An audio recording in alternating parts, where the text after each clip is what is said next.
My name is Cam Anderson. I'm the owner and sole employee of Blacktail Studio. Small one-man woodworking shop that's kind of turned into a woodworking shop and social media channel, YouTube channel. I'm always trying to learn. I'm trying to get better at woodworking, and when I learn something, I try to share it with others. I think, whether it's a small commission, your first commission, whatever it is everything comes back to treating the customer how you want to be treated. So if you mess up and you're out hundreds of dollars, you're going to lose money on this project.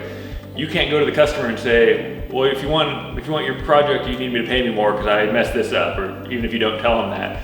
So if you mess up and you're going to lose money on the project, you just have to treat your customer how you would want to be treated and make it right. Or if the customer says, hey, I don't really like this aspect of it, if you agree with them, and you have to kind of be honest with yourself, you have to really be able to go through the extra work and potentially loss of money to make things right and just keep rolling with that. And it's kind of the same with every business. It always comes back to customer service, and it sounds cliche, and I sometimes wish it wasn't the case, but it really is.